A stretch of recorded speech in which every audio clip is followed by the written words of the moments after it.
AI is an incredibly powerful tool, and it can be applied to challenges across many sectors. Do you think you have to be a coder to work in AI? A diverse team will get you the best results. I think a lot of young people might see AI as being something quite cool. I identify as code adjacent.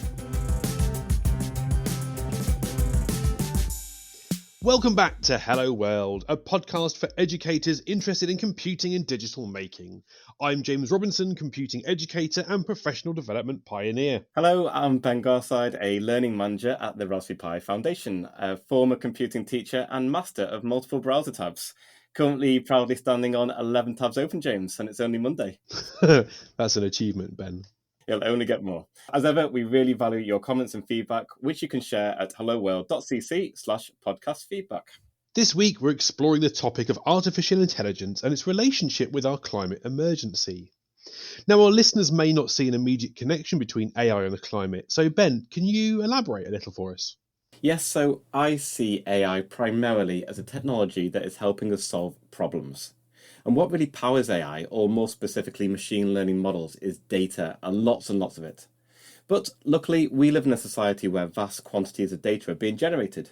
So I see that AI can use that data to help us solve climate problems. That data could be gathered from things like multiple weather stations across the globe, satellites above the Earth, or maybe even smart devices in our own homes that can show us how to save money on our energy bills and in turn reduce our carbon footprint. It could be used to find ways to improve renewable energy technology, like making our solar panels more efficient. But what I'm also slightly worried about is, and I'm really hoping our guest today can reduce my fears on this one, is that I think there's a significant environmental cost to running machine learning models in big data centers that all require limited resources to run, such as massive amounts of electricity or water. But James, as an enthusiast about AI and saving the planet, I'm really excited to hear more from our experts today, who are hopefully going to make us feel very positive about the future.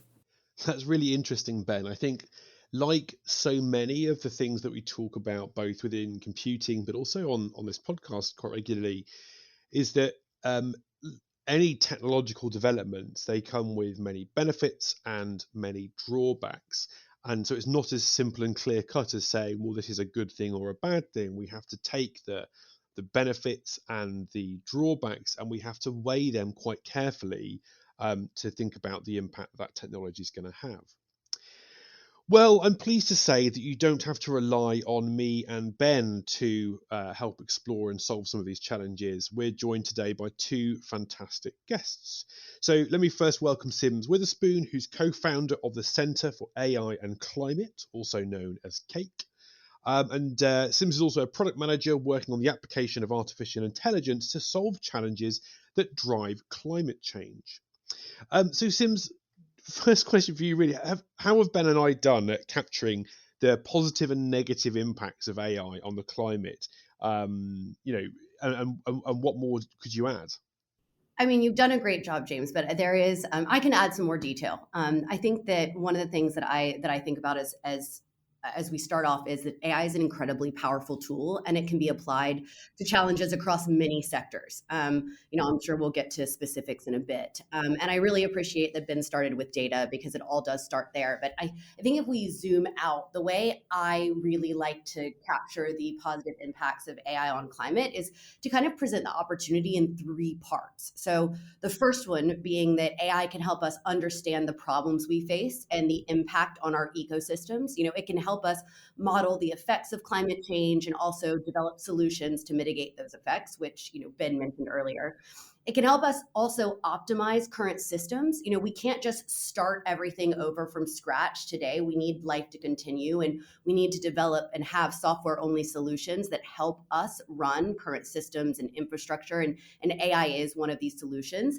You can think about reduction of energy consumption. It can help us optimize the way we use energy, which has a carbon footprint. And then I would say the third bucket behind helping us understand the problems we face, helping us optimize current systems, is maybe what most people think of when they think of AI, which is accelerating breakthrough technology. AI can help us develop these new technologies that will help us reduce our impact on climate, For instance, new energy sources like fusion. And I think those three aspects of AI helping us to understand, to optimize, and also to accelerate breakthrough science remain true across climate science, across mitigation, across adaptation, even if we're drilling down into individual sectors and thinking about, electricity systems or agriculture or transport. So I really like thinking about it in that framing, because I think it shows how just generalizable and how AI is really a multi-use tool. Now, obviously, I would be remiss to skip over the possible negative impacts here, as you all have duly mentioned. And I think that one of the ones I see actually is techno solutionism. AI is not a silver bullet. It's not going to solve all of these problems for us on its own. It is a tool that we need to use, and a tool that many individuals need to use in concert. We need to be talking to the communities that are going to build these tools to actually make sure that we're building something useful that they want, that will get used, because technology is not really impactful just on its own. It needs to be deployed and used in order to have impact. We need to talk to academics and scientists who are really the domain experts in this space to understand where we are applying AI and how to keep those systems safe and how to build them responsibly. We need to understand from regulators what the regulatory constraints are going to be, what they're concerned about as policymakers and individuals trying to look out for their constituencies. And I mean, even businesses, you hear all of this information around, green capitalism and what we need to do to leverage capitalist incentive structures to make sure that economically all of these pieces, fit together. And so it really becomes this intricate, like really multi faceted conversation with many different players who need to be working together. And so techno-solutionism, I think, is a particularly dangerous aspect of the conversation. But also, like most powerful tools, AI can do harm as well as good, right? It can be used to develop new technologies that will actually increase our impact on the climate rather than help mitigate or adapt or address loss and damage. So it goes back to being safe and responsible. And I think just the last thing that I'll mention around the negative aspects is that it does require compute, which requires energy. And given energy is not carbon free yet, as long as that remains the case until our grids are running on carbon free energy 24/7, there will be associated emissions with any technology that uses energy, AI included. So we can think about addressing that in a couple of ways, starting with decarbonizing the grid and also just being really responsible in how we are deploying AI, how we're training models, how we're running inference, and how we are being responsible about experimentation as well. Thank you, Sims. Ben, do you want to introduce our second guest? Also joining us is Marla. Marla is an Executive Program Director for the Institute of Computing for Climate Science based at the Department of Applied Mathematics and Theoretical Physics within the University of Cambridge. So welcome, Marla. Hello. So Marla, what do you think? How do the positive and negative impacts of using AI for climate action weigh up? I think you guys have covered a lot in the last couple of minutes. And I mean, I think obviously in the work that I do, I think that the positives outweigh the negatives. And I think that was kind of the resounding chorus that everybody was coming together with. But I think it's there. One positive that I don't think was stressed very much yet was using data to inform policy. And I think that's a really powerful tool, and one that we haven't exhausted yet. So, and I think that can really make a difference, generally speaking, in the global South, especially. I think that that's something that, international policy, but affecting the global South, the people most affected by climate change. And then negatively, I think there were a lot of negatives that were brought up, but one of them that wasn't brought up was unintended bias. And so again, that's something that's that I think we need to be cognizant of as we move forward with AI, and it's starting to get a little bit more understanding. But I think it's something that's really important. And I think also just that AI is getting better, but there still isn't necessarily creativity within it. And so what you ask AI. So again, if we kind of go back to kind of a policy space and we think about if you ask AI to identify a policy that reduces carbon emissions in London to nearly zero, it would find one. When we were all in lockdown, the carbon emissions in London bottomed out. They were really low. That was really, really great for the environment. However, what it doesn't consider is that in that identification, there are a lot of other costs that that took place that we didn't ask AI about. And so I think that we just have to be careful. Oftentimes if we're asking the right question. I think that comes back to there was something you both mentioned there in your answers, which is this sort of that actually the technology is just one aspect of this. We talked about policy, we talked about the adoption and the awareness and the understanding by society at large and by governments and so on. And I think, within your three buckets of things there, Sims, you were talking about the one that's probably most or best understood or expected of AI is this sort of creating and developing and helping us develop new solutions, whereas actually that's just one strand of this. So I thought that was really interesting that there is a real human and societal kind of role going on here. I found that really interesting. Ben, did you want to come on with a question? Yeah, Maud, I'd like to explore that unintended bias a little bit more, if that's possible, because I think when I think of unintended bias, I often think of things that are directly might affect people around us, such as facial recognition systems, or maybe I might be biased in recruitment because of AI. How does that relate to climate science? Well, I think it relates to all science. You come with your data set and with your background, you come with bias, and so I was actually just at a talk, and I can get you a reference for the academic who's giving the talk later. But I just went to a talk last week where they were looking at data images, data science with images, and if you do a Google search for a jay. Most of the jays that come up are the North American blue jay by a huge percentage, right? The world does not consist mostly of North American blue jays. So your data set is extremely biased if you're going to then try and build something off of that. And so I think that's just a really, for me, that was a really good way of showing that the data that's out there and the data that's being harvested is really biased, even if we don't really think about it being that way. And maybe a question, maybe we could sort of drill into data a little bit more as well, because I think both of you kind of mentioned the importance that data plays in any work involving machine learning, AI in this space. The quality and the quantity of data that we're working with is crucial. So what is the role of data in all of this? What kinds of data do we need to be exploring in order to help us tackle the climate crisis? Where do we source that data, and how do we ensure that it's of good quality and we're removing some of those unintended biases? So I think that with data, one of the things that we think about in AI for climate is that there's a massive gap in climate critical data sets. A lot of the information is siloed. It's owned by entities that, for good reasons, need to keep its access constraints really strict. But I think for researchers, if there was a way to get access to that data in a safe, responsible way, there is a lot that we could do with it. So there's actually a wonderful paper that was written by Climate Change AI, available on climatechange.ai, CCAI's website, that lists climate critical data sets. And they have encouraged individuals or entities that own these data sets, which if we had access to, would unblock critical obstacles in research and innovation for applying AI to climate, to kind of share those and make them available for researchers.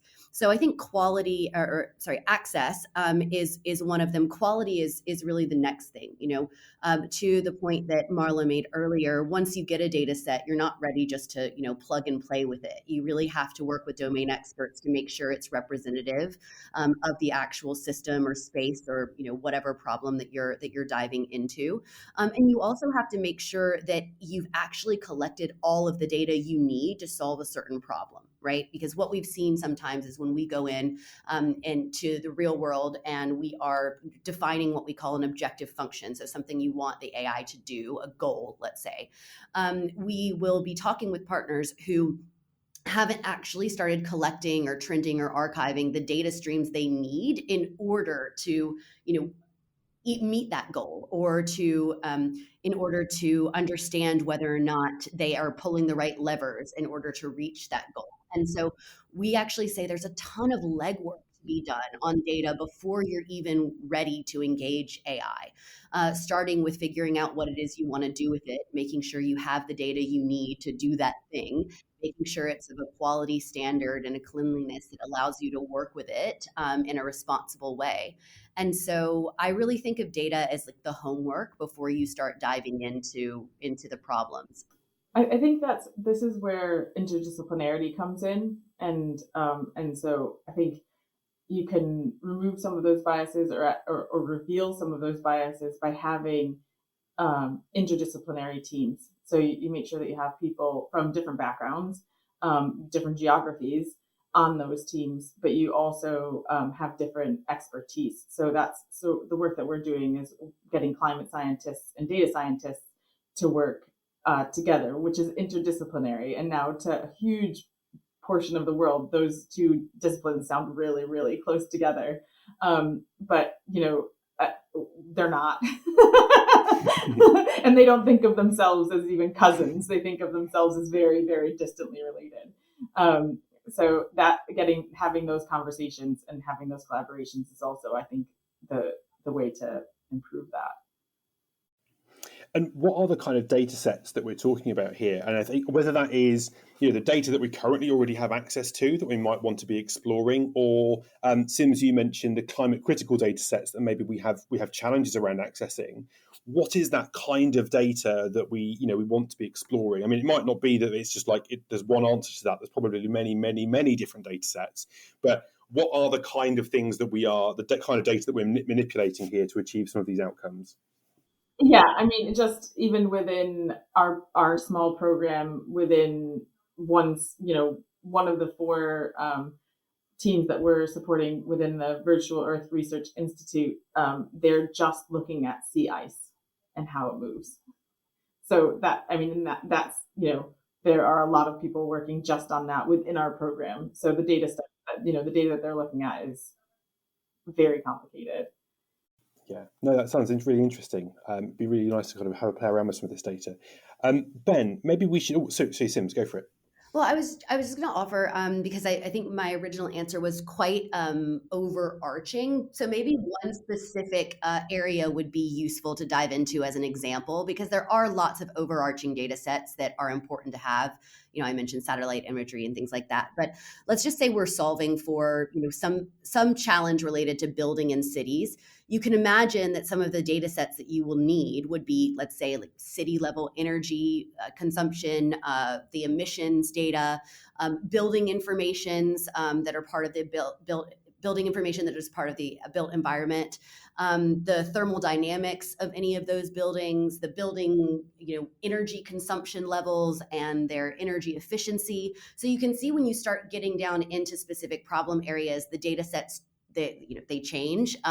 In that instance, it's really the data sets I gave would help you optimize buildings and do some urban planning work, and what really falls into probably like the future of cities or energy optimization.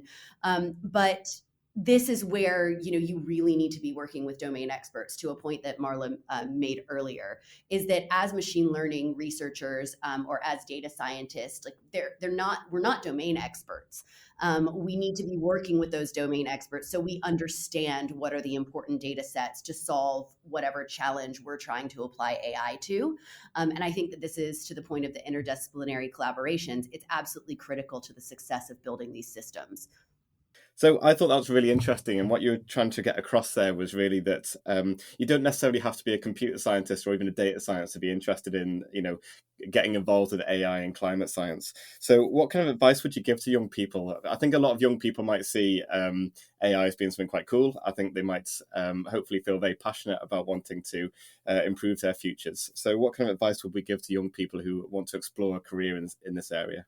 So I always think that we do our best work when we're next to our passions. And so I think that finding a project that is focused on your passions, for instance, there are a lot of really cool citizen science portals that are where you click about penguins and there are photos of penguins, loads of photos of penguins that scientists need help identifying because penguins look a lot like rocks. And that's really difficult for AI to distinguish. So that's something that takes get kids involved with that. You can have zero attention span. You can do one photo. You can do 100 photos. You can do it anytime you want. They always need help identifying penguins. So that's one that I particularly like. Staying on with birds, the RSPB does the Big Garden Bird Watch each year, where they really drum up support, and they'll send you out a little packet with a tick sheet, and you can get kids, 2-3 years old, doing that all the way up to teenagers, and it's just, I think it's an hour, maybe half an hour. It's not very long. You sit in your garden and you identify the most common birds. I think there might also be one around butterflies. Anyway, those kinds of things are fantastic. I think also learning code at any age is really fantastic. I was lucky enough to learn code in the 80s on a Apple Mac, which was, the size, a big old TV kind of Apple Mac. And I don't think there's anything that really makes you understand the feat of working code better than sitting and watching your own code not work. And so I think that even if someone weren't to carry on with code, if that defeats them, it really teaches you something about code to try and do it yourself. And it can be something really simple. It can be something more complicated. And I think that having that experience just demonstrates to you what you can do or how difficult it is to do some things, but how powerful it can be. So I'm a big fan of getting involved. And just trying things, and also, the things within your community are great. And at least in Cambridge, and I don't know about the rest of the world at the moment, but here there's a lot of different coder dojo kind of things that you can turn up to at libraries, and loads of free places online, or places where if you don't have a computer you can go. And they're always really keen people to teach code. Can we play games of Penguin or Rock at these Coder Dojos? Yeah, I think so. That's my next Coder Dojo planned, right? And we can all relate to that code failure experience, right? The frustration and the enjoyment of broken code. Yeah, when you said you had the joy of learning code in the 80s. If you in the 80s, if you succeeded with your code, if you got the turtle to draw a star, then you could play a game called Oregon Trail, which is something only Americans from the 80s will probably appreciate, but they will appreciate it very deeply.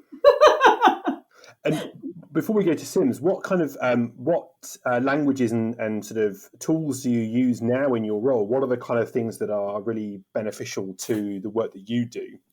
Oh, well, I mean, I grew up on C++, but that's not really what the teams are using now. They're using Python and Scratch, and So, but I think the most important thing is learning any language to start with. I think it doesn't matter what language it is. If you learn a language, or even if you're using Minecraft and some kind of modifications that you can do to that, I think just getting involved is the most important step.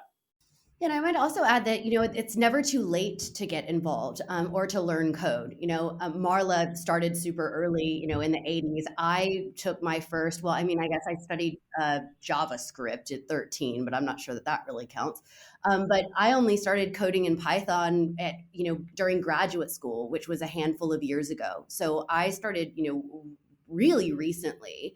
And it's incredible how quickly you can pick it up if you're really interested and really dedicated to it. There's so many free resources as well, whether that's, online resources like Coursera or classes you can access from local universities that are just open. Or even there's so many computer scientists who are also really keen to help develop the next generation of computer scientists. You can also kind of LinkedIn stalk and find people who can give you recommendations on where you can learn. And it's not just basic, CS as well. It's not just a basic computer science. You can, do machine learning. You can take a machine learning course. You can take certification level courses online. Like, you don't have to physically be somewhere where you can go into a classroom to learn how to code. And I think one of the things too about this, both AI and climate, is resilience is just so important. It's Marla mentioned, like, we've all sat there and had the experience of watching our code fail, or searching hours for a bug.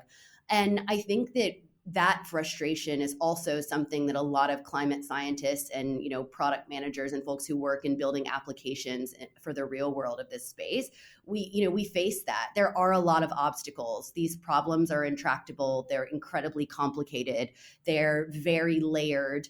And I think that all of us have to have an amount of optimism, but also a huge amount of resilience to just keep going, keep learning when the code fails, keep pushing, keep going. If you hit an obstacle, find a way around it.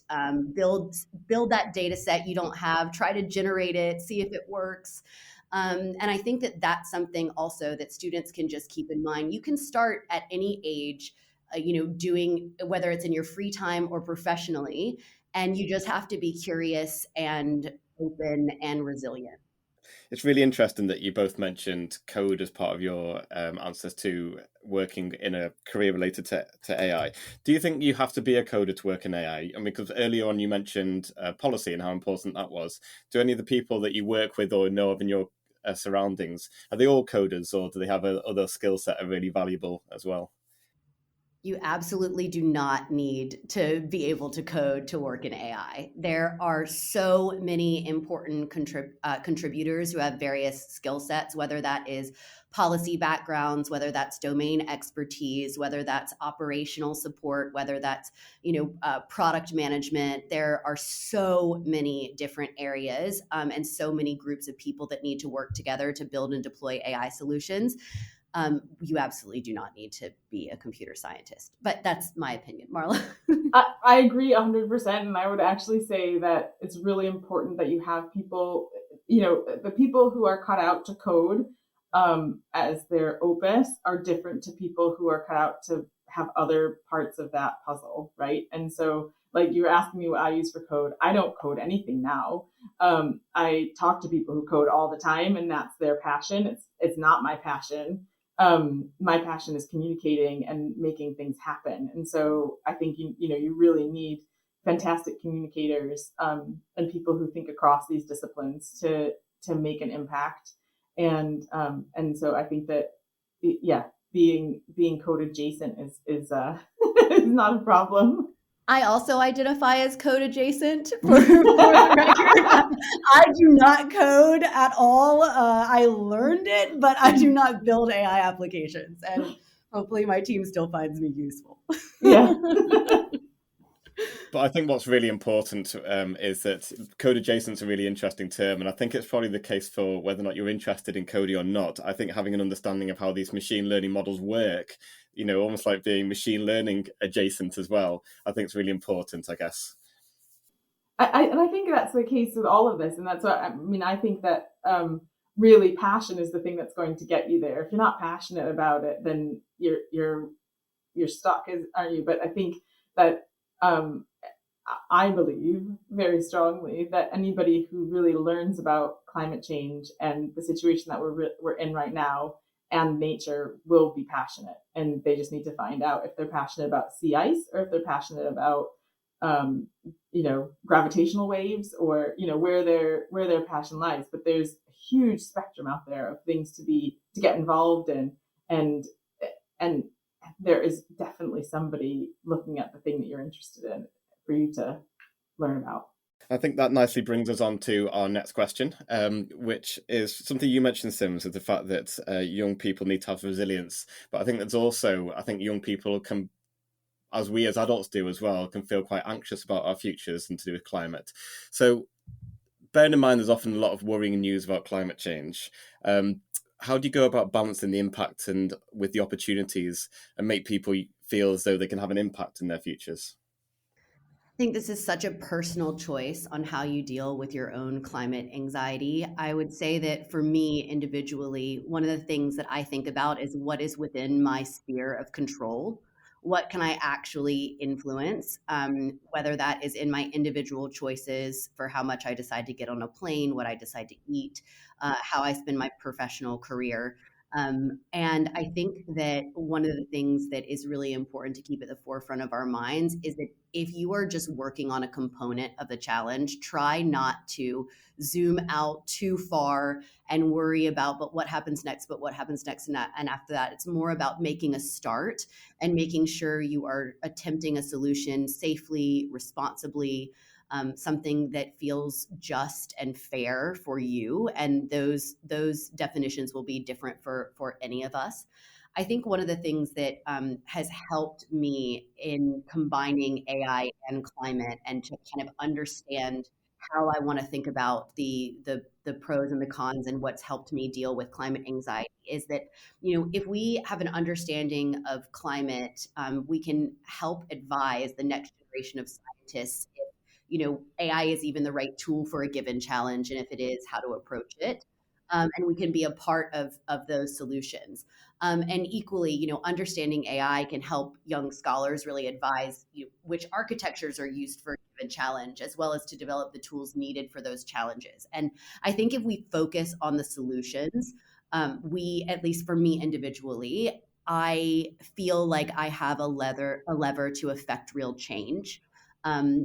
And yeah, I think it's a really tough one though, because there are really so many intractable, complicated problems that I do think if you think about everything we have to do all at once, it becomes incredibly overwhelming. So I choose to zone in on components and try to do the best I can do with the skill set I have and that of the people and experts working around me. So I guess for me, particularly with young people, I think that think global and act locally. So I think it's great to get involved with things that are tangible as much as AI is great. But when it comes to overall climate, I think that getting involved in something like litter picking up thing at a park or the garden bird watch, I think those kinds of things make you see and get out in nature and enjoy it. And I think that's a really important part of the of being passionate about the climate is enjoying it. I don't think that you can spend all of your time worrying. I think you have to make sure that you get out and see what's out there, and also that's contagious because as soon as I've taken children up mountains and seeing their faces when they first get to the top of a mountain is, an irreplaceable feeling. And I think, or seeing a waterfall, I think those kinds of things are really they make you more committed and kind of give you that extra energy to keep going. I think in terms of especially for young children, I think there's kind of a level that needs to be set in terms of how much they are told about the way they're told about what's happening. I think that there's a lot of information out there, and I think that we all need to have levels. And I think that for children, as educators and as parents, we have to set those levels. So I don't. I think that that's up to us to kind of make sure that that burden isn't too much for them, too much too soon. But overall, I think that knowing that we have an amazing amount of tools at our disposal, and that actually a lot of the things that we know we need to tackle climate change, we've already figured out, that we just need to deploy them, and that is actually, we're now into the sales pitch part of solving climate change, is actually really reassuring. And so I think there are a lot of positive stories out there too.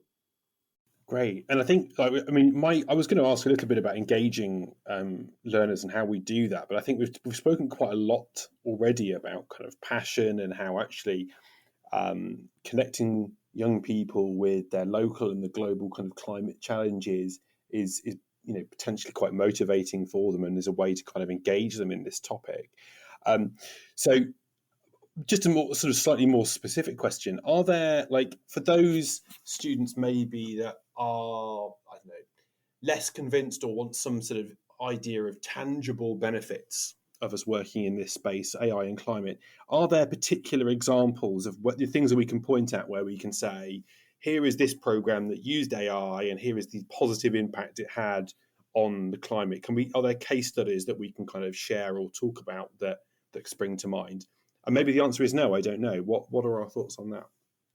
Oh yeah, there are many case studies on AI being used to benefit the climate. I mean, I think if you think about climate science, there's AI being used in our climate models to make predictions about atmospheric physics and weather, so we understand the effects of climate change and actually are able to help develop solutions to mitigate as well as adapt to those changes. In the energy sector, we are able to use AI to improve energy efficiency by predicting usage patterns and then optimizing generation so there are less emissions. In agriculture, there are groups that are helping improve production by using AI and machine learning to boost crop yields. And reduce water and fertilizer use. In transport, there's examples where AI is being used to improve efficiency and optimizing routing and reducing emissions. I mean, there are many examples, and I think one of a really great resource that I would love to plug is Climate Change CCAI's Climate Change AI's paper called "Tackling Climate Change with Machine Learning" is really a fantastic resource, and it's available on their website climatechange.ai. And it lists loads of different applications across many different sectors, and I think it's a fantastic paper. That's great, Sims. Thank you. We will definitely link out to that in the show notes. Marla, do you have any examples that you want to kind of cite or talk about? Yeah, I was just trying to think of kind of more visual learning examples for children. That's, I guess, where I was. I mean, I know academic ones for adults that I've been a part of, particularly on saving water in India. That was done with AI. A project that I worked on there in agricultural use, and that billions of liters of water have been saved, and so yeah, there are lots of really great academic examples. But for children, I was just trying to think of more visual, local examples, like I guess more like home heating kind of examples that would help them to understand, and kind of home heating equating to money. I think that would be something that kind of this age group could do, and even could do an experiment on kind of between the summer and the winter, and they could see how much energy their homes use in the summer and how much they use in the winter, and or temperature over the course of the year, and looking at it historically. That would be something that they could see how AI is making those trends, because again, those trends are really visual, right? So we're coming towards the end of the episode, but I think one final question that I have for both Sims and Marla is, how important do you think that diversity within the workforce, within the people working in AI, is to the future of its development and its impact on the world? I think that we want the best possible teams working on this problem because it's so important. And data has shown time and again in the corporate world and in every world that a diverse team will get you the best results. And so I really encourage everyone to get involved in this at any level. And sometimes that might mean that you're a minority in that group. I was a minority in my undergraduate degree. There were not very many women doing mechanical engineering at that time. And in the math department still, where I work now, there still aren't very many women, but I think it's important that we have diversity across the project. I couldn't agree more. And I think diversity is also people from different backgrounds, places around the world. We tend to see a lot of AI applications being built in, these very developed countries with access to the compute and the technology and the big academic institutions. But it's actually really important that we have engagement from less developed countries, particularly in the global south, where a lot of the impact of climate change is going to be outsized for those communities. So whether it is diversity in gender or background or religion or culture or where you're from, it's just important that in order to build systems for a global community, we need representation of that global community in the teams that are building the systems and in the teams that are reviewing and offering the data for those systems. Well, thank you both. I think that's a really nice end to what I think has been a really interesting episode. And I hope, I've certainly found the conversation interesting, and I hope that our audience have too. So if you're listening and you have a question for us or a comment about our discussion today, then you can email us at podcast@helloworld.cc, or you can tweet us at helloworld_edu. My thanks to Marla and Sims today for sharing their experience and expertise. We'll be back in 2 weeks' time exploring more topics to do with computing and digital making. So, Ben, what did we learn today? Well, other than learning that I can probably outsmart AI when distinguishing between rocks and penguins, for me, I've really enjoyed listening to ideas on how young people can get involved with areas of climate science that they're really interested in, no matter how small they think that problem is, no matter what their background is, and just drill down and understand the impact that the data can have on those kind of problems. So it sounds as though AI could be a real driver for change when it comes to climate action, and that should make us all feel really positive about the future. And I learned that I identify as code adjacent. There we are.